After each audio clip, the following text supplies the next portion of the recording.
Welcome to the plot and setting presentation for English 112 from Ms. Montgomery. You all know what the plot of a story is when you go to a movie with your friends or you tell someone about a book you've read. You focus on the events, the what happens, those building blocks that make up a story. But much like bricks alone don't constitute a house, events alone don't constitute a plot.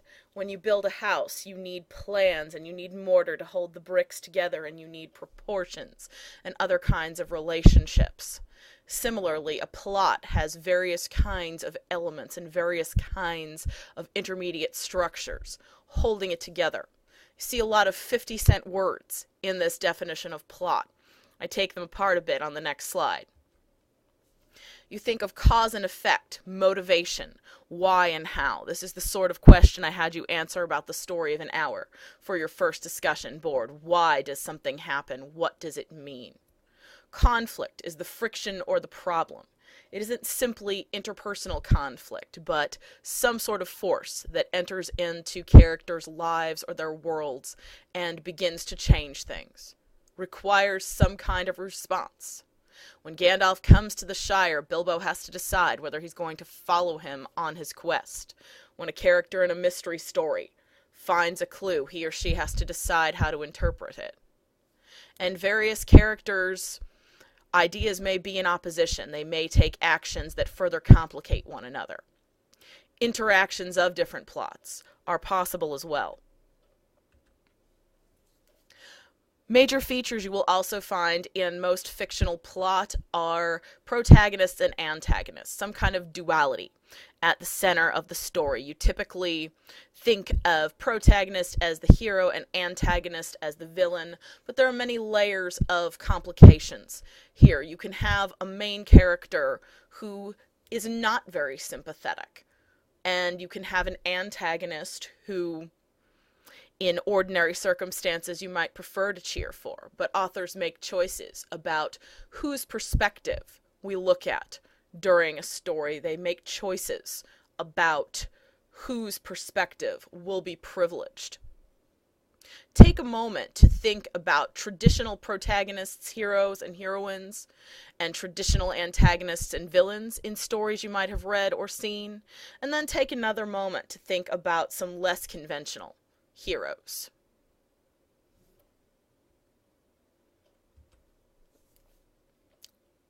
Also involved in structuring the plot is deciding who will tell the story. Most of the fictional narratives we will look at in this course, and most that you'll encounter in general, will be narrated in one of the first or third ways listed here. Typically, you're going to be hearing from a first-person narrator who is speaking in the grammatical first person, a major character, or from a third-person narrator who is some kind of outside observer or perhaps a very peripheral character. Addressing the reader, the middle category, you see from time to time in prose fiction, but we'll see that more commonly when we get to poetry. First-person narrator was used in The Cask of Amontillado, for example, and a third-person narrator was used in Young Goodman Brown.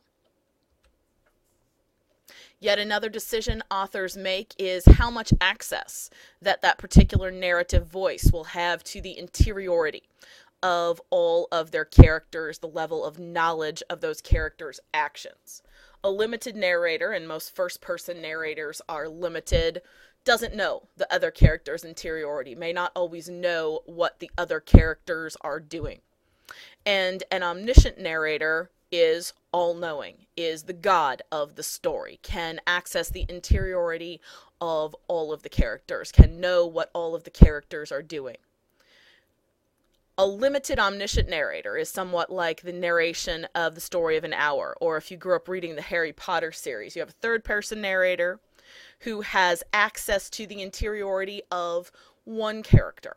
In the case of the story of an hour, it's Mrs. Mallard. In the case of Harry Potter, it's Harry himself, but not access to the interiority of the other characters. In Stephen King's writing, as we will see later in the semester, he often employs completely omniscient narrators. We experience the interiority of several characters. And then the structure of the plot itself needs to be considered. I'm sure you've seen at some point in your schooling a diagram that looks something like this. And even if you have not, because of watching television, because of reading stories, you have some sense of how this convention works. If you look at this diagram kind of from left to right and think of theater, Act 1, Act 2 in the middle, and then Act 3 on the far side, or Act 1, Act 2, Act 3 in the middle, Act 4, and then Act 5 on the far side. You've internalized this kind of a convention. We have to start out with some kind of exposition. To expose is to show. Once upon a time in a faraway land. Where are we? When are we? Who are our characters? What are the stakes? What does their world look like? What concerns do they have? And then the rising action. Something intervenes. Something comes along to change that status quo. And the characters must react. They must set forth on their quest, or they must begin to solve the mystery, or whatever circumstances are pertinent. At some point, there will be a climax or a turning point, traditionally around the middle of a story. Some kind of point of no return, some kind of true game change. And then the characters must take account of that and take the following action to work toward a resolution, to resolve. What will this fictional world look like when we leave it after the interventions from the world we entered? And that term denouement is a French term that's essentially a combination of this back half of the story, of the falling action and the ultimate resolution. They lived happily ever after in fairy tales. More traditional stories were often resolved with a clear happy or sad ending, a clear punishment of evildoers, something of that nature. And more modern stories are often more ambiguous in their resolution. And then, of course, within those conventions, authors can play a bit. You might have a plot with an early surprise or a very late surprise, or a plot that is bifurcated in its turning point, or that speeds up and slows down in pace. Or you might have even more extreme hills and valleys. My second diagram here looks a bit like a medical readout. But still you have the overall convention that we as audiences sense and that the writer will play on. And then where is all this taking place? Again, think of that famous phrase, once upon a time in a faraway land. We need to know when we are in a story. We need to know where we are. We also, of course, need to know other kinds of things. What are the social circumstances? What kind of community and world do our characters inhabit?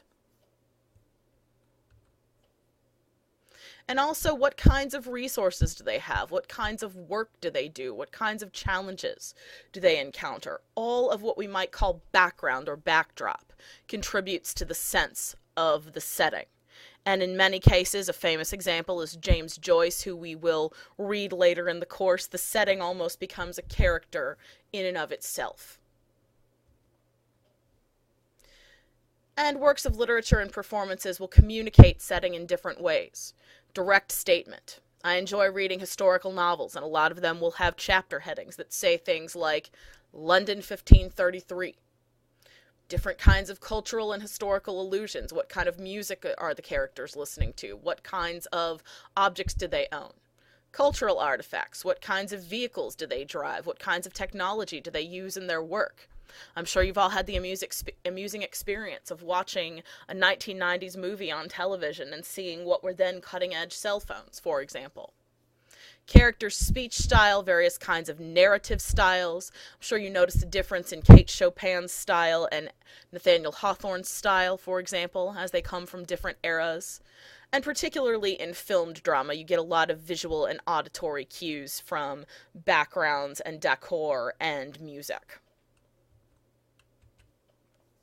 And there is a work cited for the sources I've used in this particular PowerPoint. M.H. Abrams is a name you'll see a fair amount throughout the course. He is one of the great granddaddies of literary criticism, and he is 100 years old this past year.